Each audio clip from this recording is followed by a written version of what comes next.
The Buddy Bench, written by Patty Brozo, illustrated by Mike Diaz. Class dismissed, called Miss Mellon when the recess bell rang. Her students ran out, one loud, happy gang. They didn't waste time. Recess was too short.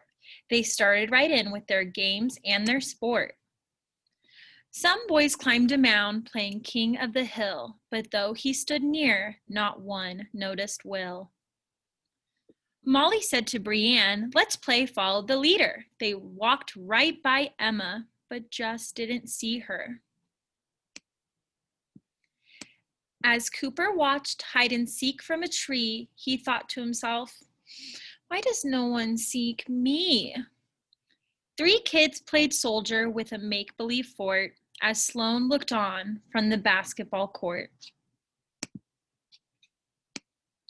7 kids were clowns and they acted quite silly. They paraded right past, but no one saw Lily. Jerome watched 4 kids playing blind man's bluff. Why can't they see me? Aren't I big enough? 3 boys played with kites that flew high in the air, while Gabe sat and wondered, doesn't anyone care? Then one dancing kite dropped out of the sky, and when Jake went to find it, Gabe held it up high. Whack!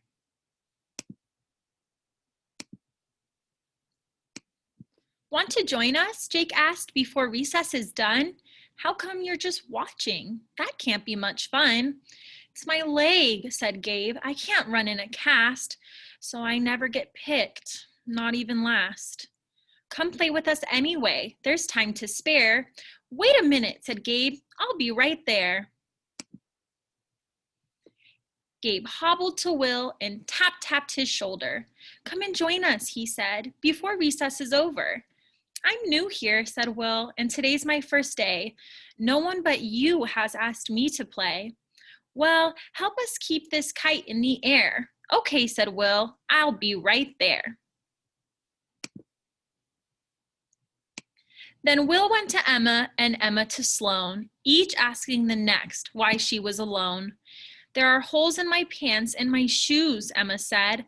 I don't fit in, and her face turned bright red. It's hard, said Sloane, to know what to say. I'm too scared to ask, but I do want to play. Come join us, said Will. There's no time to spare. Wait, said the girls. We'll be right there. They ran over to Cooper and said, what about you? We're going to have fun. Can't you play too?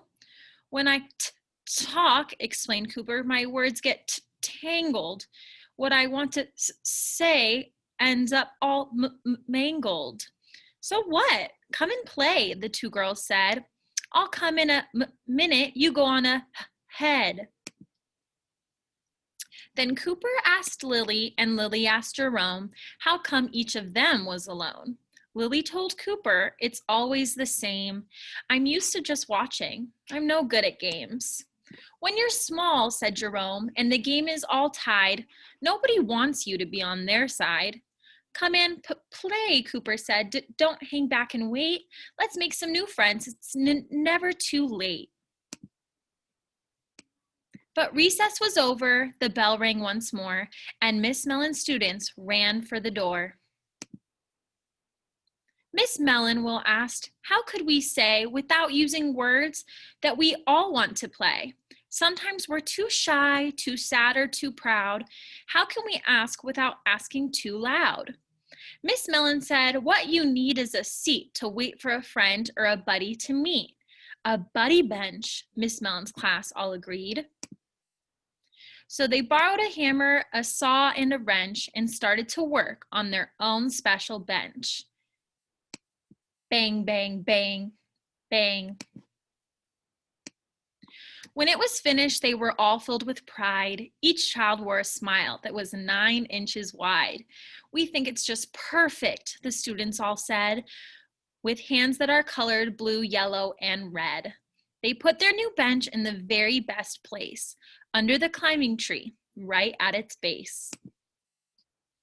Now everyone knows when they're feeling left out where to find friends without any doubt. And the words on the bench that they made on their own say buddy bench. Nobody's alone. The end.